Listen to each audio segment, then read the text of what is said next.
Bonjour tout le monde. Voilà, merci de me répondre. Je vais commencer par me présenter. Je m'appelle Franck Nama. Je suis le président du Conseil consultatif de la jeunesse africaine. Ça, c'est la casquette en général que j'aime présenter aux yeux du monde parce que c'est probablement la casquette la plus prestigieuse. Mais seulement, j'ai d'autres casquettes également. J'ai également la casquette du président du réseau Afrique Migration Intégration. C'est d'ailleurs l'une des raisons pour lesquelles aujourd'hui j'ai accepté cette invitation. La raison, elle est toute simple. C'est qu'à un moment donné, il faudrait être une contribution, il faudrait faire en sorte que la société apprenne à penser avant d'agir. Il faudrait être une contribution au point de faire en sorte que l'être humain comprenne ô combien il est essentiel qu'il soit engagé. Qu'il soit engagé notamment sur les questions qui sont relatives à la défense des droits, la défense des droits des êtres humains, la défense des droits des migrants. Je suis moi-même migrant, je suis originaire du Cameroun. Je suis arrivé au Maroc il y a aujourd'hui de cela 9 ans.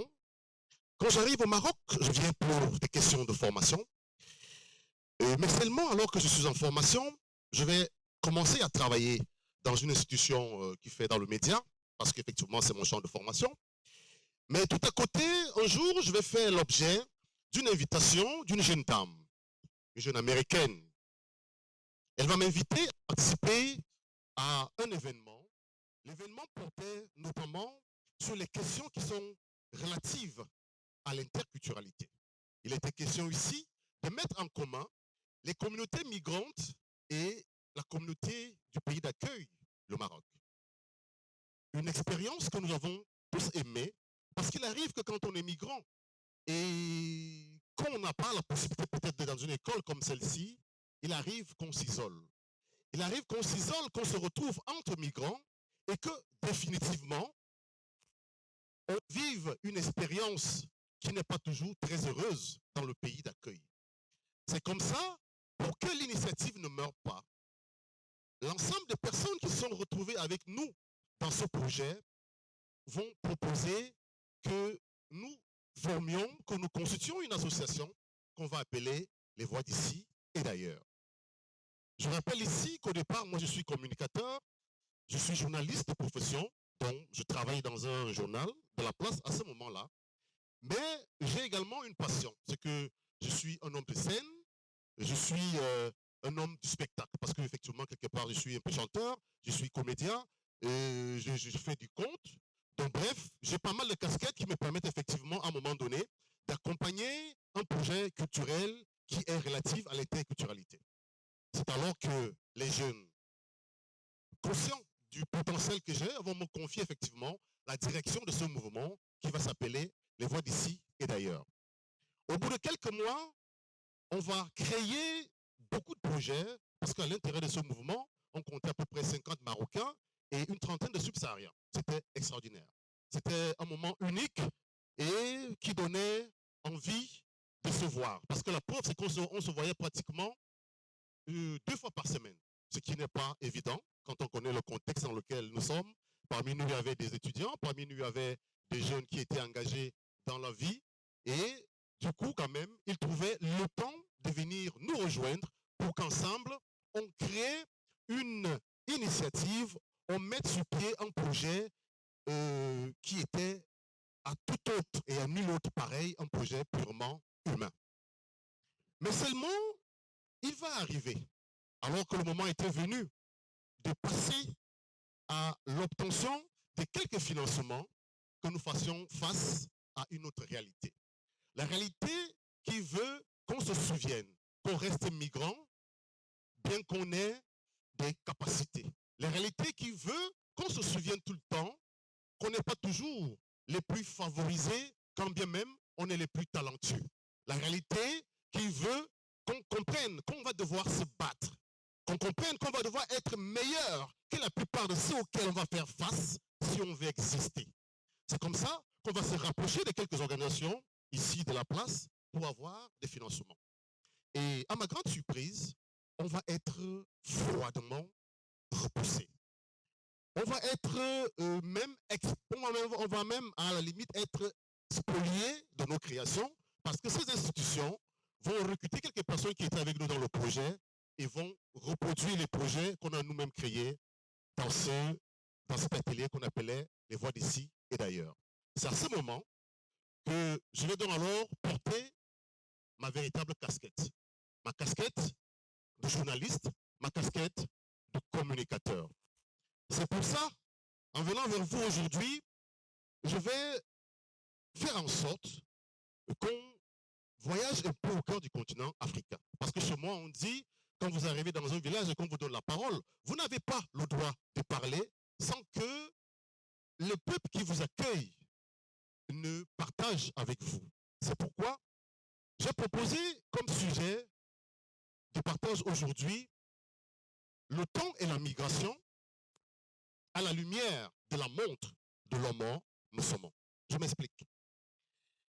Il y a une bonne centaine d'années a vécu au Cameroun un homme qui était taxé par les uns d'être fou, taxé par les autres d'être un érudit, et cet homme avait la particularité qu'il portait à sa taille une montre. Vous savez, à l'époque, on ne portait pas la montre au poignet. En 1900, on portait la montre souvent au niveau de la taille.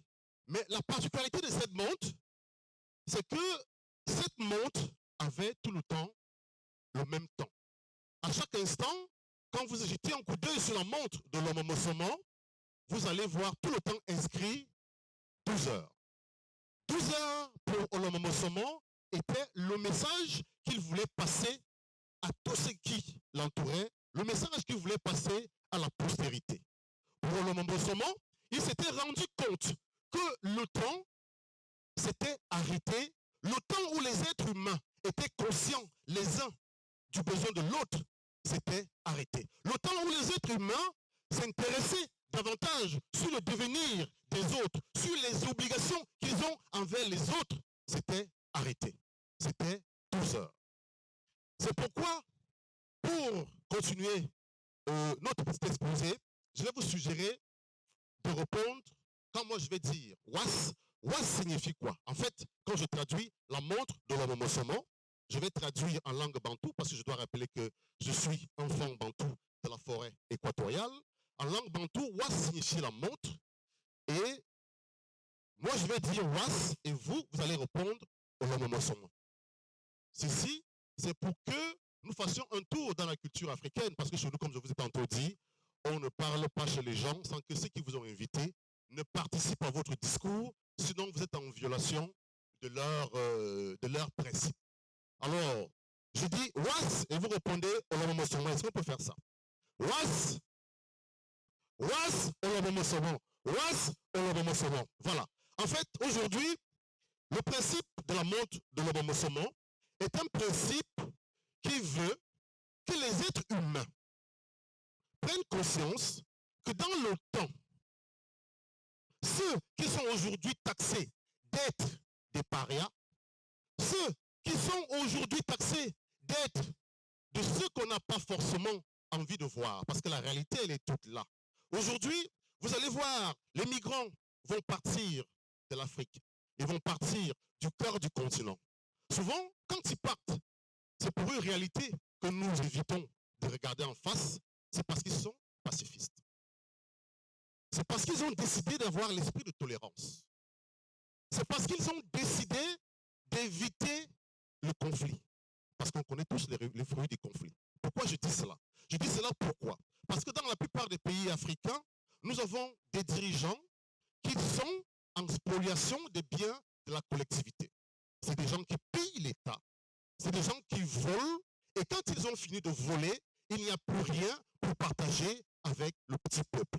Et une fois que le petit peuple est lésé, la logique voudrait que le petit peuple se dresse et qu'on ait donc alors des cas, comme on l'a par exemple vu avec la période arabe où on a vu des mouvements en Égypte, des mouvements en Tunisie. Bon bref, en gros, c'est ça la conséquence. La conséquence voudrait que si les migrants ne veulent pas prendre le chemin de l'aventure, ils doivent prendre les armes.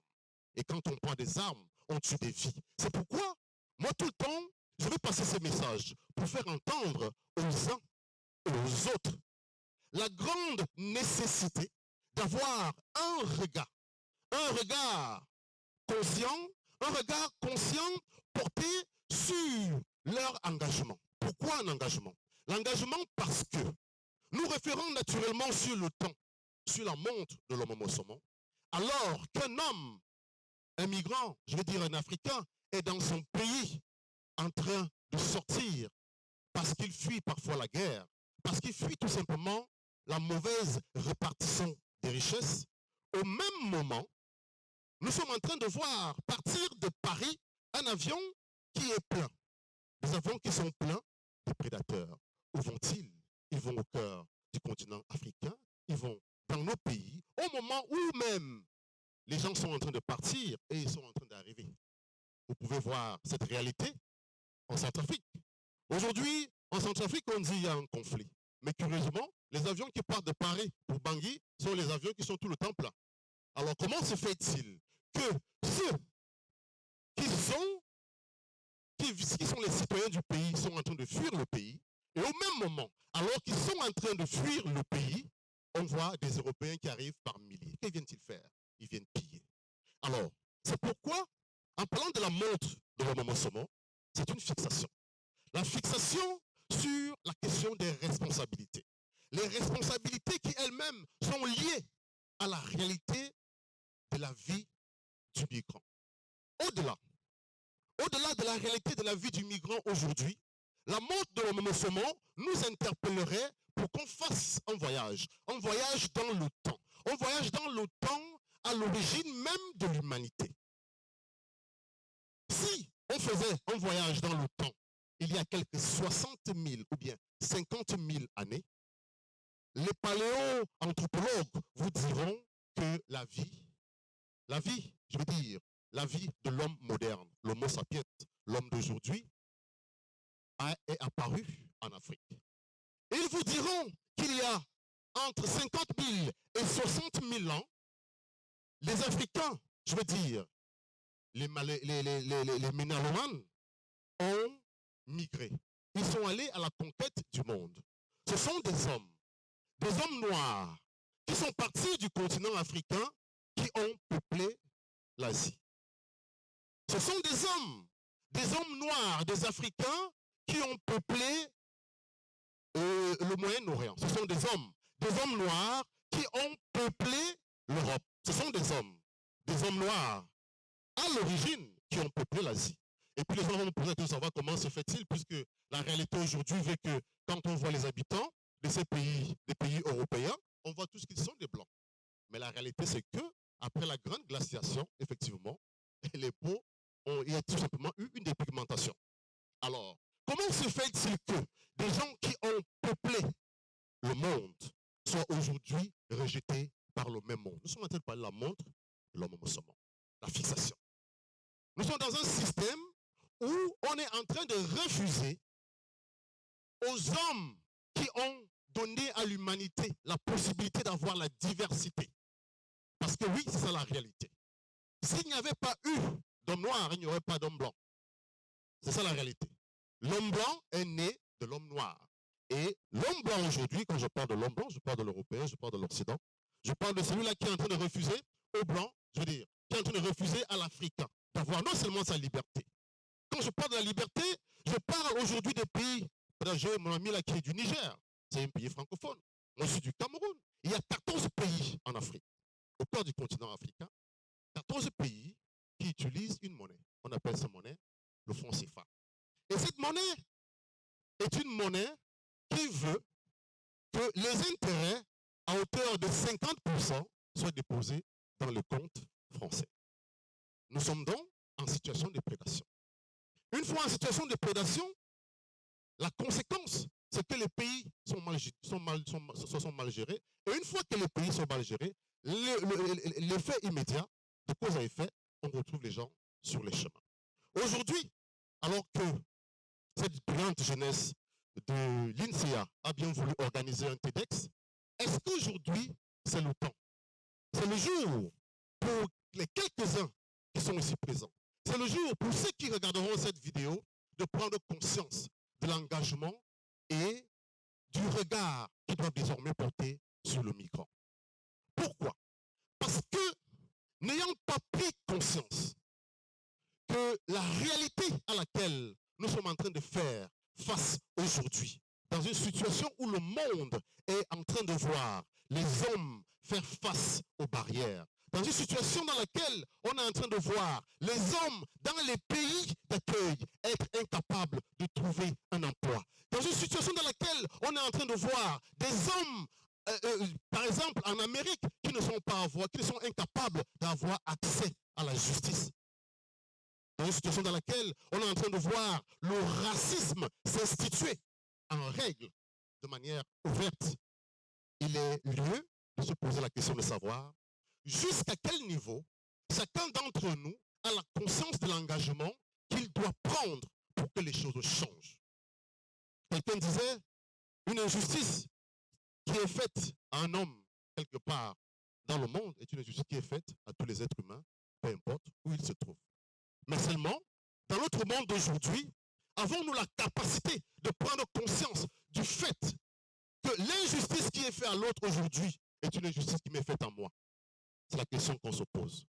Hier encore, j'étais en train de discuter avec un ami, et là, on était en train de parler de la situation en Palestine, la situation que pose l'Israël et la Palestine.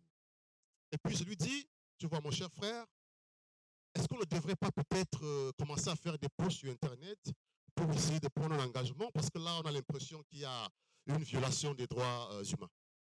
Et puis, il me reprend et me dit, mon frère, moi, depuis que je suis sur Internet, je n'ai jamais vu un Palestinien faire un post pour dénoncer les violations des droits des migrants en Israël. Donc, par conséquent, le problème des Palestiniens les regarde. Ça, c'est la réalité dans laquelle nous sommes aujourd'hui. Nous sommes dans une réalité dans laquelle, quand alors qu'on est en difficulté, quand alors on est en train d'assister à des violations des droits humains en face de soi, et qu'on passe la tête baissée, on est complice. On est non seulement complice, mais seulement on a disposé les éléments pour le fait que les autres ne s'engagent pas à nos côtés le moment où nous-mêmes nous serons frappés. Parce que la réalité, c'est que quand il est question de droits humains, il n'y a aucun peuple, il n'y a aucune nation qui est à l'abri. Quand il est question de droits humains, à tout instant, il peut y avoir dérive. L'on a vu, par exemple, en France, alors que Napoléon était en train de prendre le pouvoir, beaucoup se réjouissaient du fait qu'il y avait un nouvel empereur. Mais seulement une fois que Napoléon a pris le pouvoir, tout le monde a vu combien de fois il est devenu un tyran. Tout le monde l'a vu réinstaurer l'esclavage. Nul n'est à l'abri. Quand bien même on est un grand pays, quand bien même on est une grande nation, tout le monde se souviendra qu'il y a seulement encore quelques mois, aux États-Unis, il y avait un président qui s'appelait Donald Trump. Donald Trump, il aurait suffi de peu qu'il se serait transformé en un tyran. La preuve, c'est qu'il a attaqué l'institution Saint des Saints, il a attaqué le Capitole. Par conséquent, aujourd'hui, le petit message, celui-là que nous voulons passer, celui-là que nous voulons échanger avec l'humanité, c'est qu'elle se souvienne de tout temps que quand elle voit des êtres humains voir leurs droits régresser, à chaque instant, il faudra que les êtres humains se lèvent. Quand les uns et les autres seront de passage sur Internet et qu'ils vont voir un post passer, ils vont se dire, ça ne m'intéresse pas.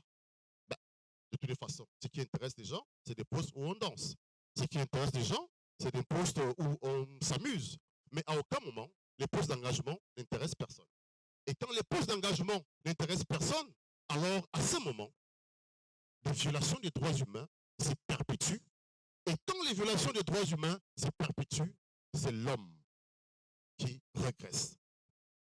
Aujourd'hui, alors que j'ai l'opportunité de cette tribune, d'ailleurs, je vais demander qu'on applaudisse pour les jeunes qui ont fait cet événement. Est-ce qu'on peut applaudir pour le comité d'organisation, s'il vous plaît? Merci. Alors que, comme je disais tantôt, alors que j'ai cette tribune qui me permet effectivement, à un moment donné, de dire que le migrant est un homme. Le migrant est un homme qui a tous ses droits. Et que d'ailleurs, très souvent, le migrant qui est persécuté n'est pas le migrant qui est le plus présent. La preuve, c'est qu'aujourd'hui, en Europe, par exemple, la migration africaine représente à peine 7%. C'est totalement insignifiant. Mais puisque cette migration, elle est faite de personnes qu'on dirait de couleur, elle est visible. Et donc, par conséquent, c'est elle qu'on persécute. Alors, aujourd'hui, j'aimerais baser sur ces réalités paléo-anthropologiques, rappeler à l'être humain que dans chacun d'entre nous, en chaque personne qui vit, en chaque être humain, en chaque homo sapiens qui vit sur la terre, il y a un homme, il y a un noir. En chaque être humain qui existe sur la terre, il y a un Africain. Parce que l'humanité a commencé en Afrique.